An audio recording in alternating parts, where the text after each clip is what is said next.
So as I said, I think the conversation will be around layer 1, layer 2, layer 3 landscape, try to figure out what's happening in the ecosystem and what we should learn from it. And I said to the audience, no one better than you to explain everything which is happening in the ecosystem. So if you can introduce yourself a little bit. So hi everyone, I'm Jess. I'm the founder CEO at Blockus. We are the all-in-one Web3 gaming ecosystem, and we solely focus on help game studios navigate all of this, the infrastructure space, the token launching space. That's what I do. Glad to be here. So the first question I would say, you have a ton of ecosystem you're involving at Blockus. So you have many solutions for many game companies coming to you. But how do you make it clear for every game developers based on the needs they have to explain which ecosystem they should actually get into? Yeah, great question. So we had a slide from before, and that was actually wrong about the L1, L2 breakdown. So for the L1s, you have BTC, you have ETH, and you have Solana. And then you have broadly the Move ecosystem, right? So your Sui and Aptos. That's how it breaks down. Those are the only L1s. In terms of L2s, it's only most interesting on ETH right now. BTC doesn't really have an L2 ecosystem, neither does Solana. Soon SVM is coming up. That's the OP stack of Solana. So I think it will get interesting, but not this cycle because soon SVM is just spinning up, right? So they're at the OP stage. And then on Move ecosystem, there's no real L2s because the L1s are still trying to make it. Right? So really, it's only ETH where the L2, L3 landscape is the most interesting. So keep on breaking it down. Because we hit our 10th year, this is ETH CC8, it's quite established. And what we really see is OP and ARB establishing themselves as the two leading infrastructure provider in terms of building the L2s and the L3s, right? Which is great because we now start to see separation between the consumer application and actual infrastructure. So then next up is like, how does a game studio navigate all this, right? First of all, staying current, it might be tough, so work with a partner like us, we'll break it down for you. And then when you're actually choosing which chain, so the chains that actually touch the consumers right now are not the old players. I would say Polygon is no longer that relevant in gaming since the founder has left. IMX also suffers from the same fate. They put out a lot of incentives, but players sort of aren't active there anymore, right? So who is still relevant?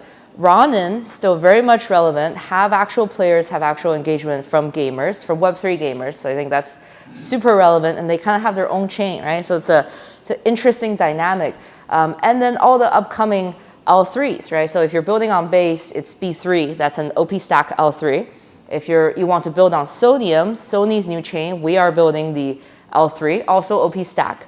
And then other chains that's coming up, the Robinhood chain, which is a ARB L2, and we'll be also building the L3 there, a gaming-focused L3. And then who else is relevant? I would say Say. You guys may not have heard as much in Europe, but they have come up. They have been doing a lot. They have a very, very active community. I would say they're probably like Polygon like 4 or 5 years ago. But not as much games have entered, right? So I think Say is a very, very interesting opportunity to kind of look at. Who else do I think is not as relevant? And then let's not record. Yeah, let's kill the record. Who else do I think is not as relevant? I think Near, not as relevant because they're doing AI. Who else was mentioned? Avalanche, not really interesting as a direct launch because their business model is that you have to pay them to get on the chain. And use them as infrastructure, and it's a very expensive contract, and only someone like MapleStory could afford that kind of stuff. So not as interesting, right? And then who else not as interesting? Sui and Aptos, not that they're bad, but unless you're a AAA, but they really like 12-month exclusivity, right? So unless you're a AAA, you think you're gonna, take the chain to the next level. And have a $10 million budget for production, I don't think they're the right choice, really, because of the exclusivity and kind of problems around that. So the different ways you see the relevance of specific chains will be based on the relevance of the communities they already have in terms of players. if I understood correctly, as well the kind of deals you could have with the chain, like Avalanche was an example of the business model they have and how it might not fit with the game companies. Do you see something else? Like I know that for the past year it was all about the technology, so the kind of relationship you have with the developers maybe could be a thing important to consider. Yes. So how well they respond to your needs definitely matters, right? If you're a studio, what matters is how well they treat you. They could be amazing, but if they never respond to any questions, it's not great either, right? So I'd say that's an important part. Tell us more about Chelsea. So you said it yourself. So you built it recently, I think 3 weeks ago? We announced it, yes. You announced it for sure 3 weeks ago. Can you explain what it is for, like the layer 3, I guess, for games? Yeah, so Chelsea is the gaming-focused L3 on Sonium, Sony's blockchain. And I do think we're starting to see a real separation for L1, L2, and L3. Yeah. They're not really the same thing. I think L1s are just the baseline blockchain.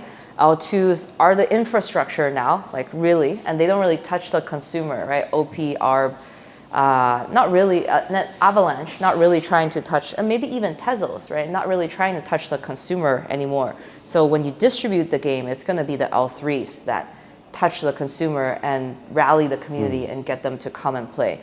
So really that's the purpose of Chelsea on Sonium, which is most of these L3s are still very DeFi focused. So you want to create a gamer focused place where gamers can come and hang out and discover new titles and engage with the good things that's coming up. We had a few bad news for the layer 1, layer 2, layer 3 landscape a month back, which was Geist, so Aavegotchi, they are not there, but they're just there. So if you have questions to them, but Geist, the layer 3 of the Aavegotchi universe, they just decided to, no, we're going to kill it, and we're going to move it to base. We have Treasure, also we're moving from, I don't remember, I think it was, maybe you know better than me. Arbitrum to ZK Sync. Exactly, you're right. So how do you see that? What, do you feel like it was obvious what's happening in the ecosystem based on these facts? I think it's pretty obvious. I think single title chains like Aavegotchi's chain is very, very difficult. So Ronin is the only successful example because the game was so big that you can maintain an ecosystem, right? But most titles cannot. Yeah. So ultimately, you probably would decide to retire it and move it somewhere else. I see Pudgy Penguin doing the same thing with Abstract Chain. Also very questionable if that will bootstrap success, right? I think everybody is watching, but maybe in a year we will also see them say, oh, we retired and moved it to, you know, I don't know, base, right? Because it's OP stack. So Treasure is different. So Treasure is a different beast because they started with the community and then they built on the chain. So I think their move was more so kind of seeing Arbitrum making the transition from a distribution partner to an infrastructure provider and kind of seeking new opportunities elsewhere. Do we have any questions before the last question? Do you have questions for?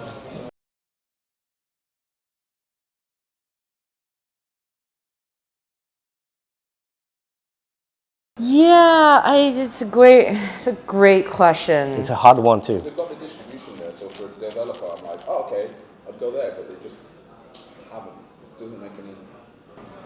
It's a great. I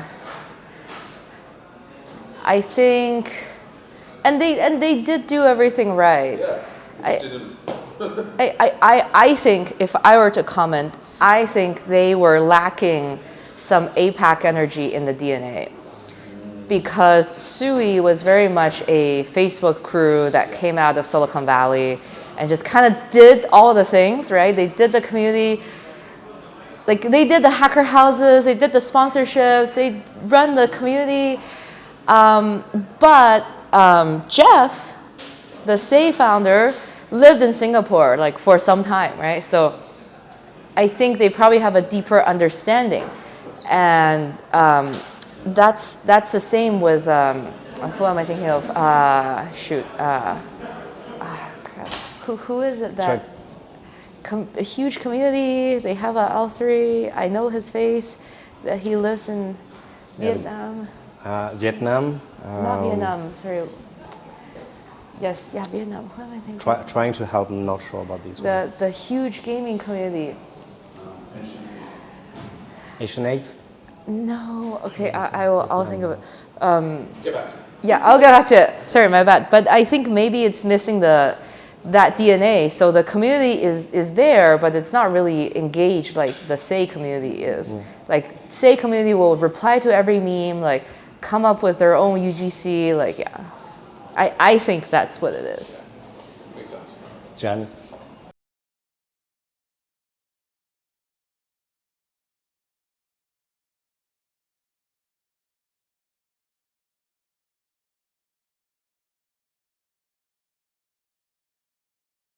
Yeah, I think the L3s are gonna be more just consumer app or consumer infrastructure. It's literally like a regular, it's like Airbnb or Uber at that point, right? It's just reaching the consumer directly. And for an L3, they should just understand their job is distribution, distribution, distribution, and community, right? And if they don't, there's something wrong with them and you shouldn't work with them, right? It's no longer about the tech. If you're an L3 talking about your amazing tech, like goodbye. Like, no, you're doing this wrong. Because what games need most is distribution. And so someone should finally, like, I think that the whole Ethereum, the whole blockchain space is mature enough that people need to start to realize that, you know, you need to offer distribution to the games in order to really help them launch the title to be successful. Also, Go ahead. Yeah. you didn't mention Polkadot, which is supposedly the most used blockchain gaming, even though the reality is that they have this mythos, parachain, which has a lot of transactions, but actually it's because they bought a CSK marketplace and they just write the transaction on the blockchain, which actually do not happen on the blockchain. That's why they have a lot. And then the other NFL rival, now FIFA rival, but it's not very big. I mean, they try to bundle everything in to make big numbers, but the reality is not. So you didn't mention them, but they are still here. They also throw money around. Yeah, I think it's hard. As I put everything else in the other bucket, right? Cosmos Eco, Polkadot, Near. I just find them hard to comment because, it's just hard. I think for a game studio's perspective as well, right? You want to reach as much audience as possible. So you probably just want to be on as many chains as possible. And the EVM compatible makes that very easy. And so all of the others, I think it's hard to bootstrap a new ecosystem at this stage in the blockchain industry, right? So maybe it takes one big title to save it. Maybe it's something else, but I don't know much, and I haven't seen much development there. And yes, they give money, but a lot of times it's not just about the money, right? It's like, what does the money bring? And if the cost of development outweighs the money, then it becomes very troublesome for the studio. So yeah, I think for us, we're watching closely as well, right? If this week 10 studios come to us and like, we want to build on Polkadot, then maybe we should build the infrastructure there to make it easy for all these game studios to deploy. But if we're not getting that, then maybe we won't invest there either, because it takes a lot more if you're not just a EVM L2. It's kind of just like a cost benefit thing. As a last question, what I see is, and Sebastian talked about that, like it's hard to navigate these. You see a lot of chains, but you don't see exchange of values between the chains, which make it super difficult for games specifically on a lot of different levels. So on your side, how we could actually fight fragmentation between chains, because you're working with a lot of them. Yeah, for sure. I think if it's on ETH, it's a lot easier to consolidate over time. If it's not on ETH, it's kind of on its own, right? If it's on Sui, it just stays on Sui. If it's on Solana, it stays on Solana. Although I think there's a lot of value in investing in the Solana eco. But if it's on ETH, we will help you, and we're rolling out tools to consolidate that liquidity over time. So going back to the business dating example, I think as a game studio, you go out there and you're dating all these chains and you're meeting them and they're offering you this, you're offering them that. at Blockus, we really want to be your mom and dad, basically just be your best friend and talk to you about, okay, they're offering these incentives. There's there's usually marketing incentives involved. We help you evaluate how much is that actually worth. Is it actually going to bring value? Some of them, also, if you are going to launch a token, there's a lot of loopholes there, and there's a lot of potential pitfalls, and we really help you navigate that. Which exchange can offer what? Are those terms similar to others who are just like you?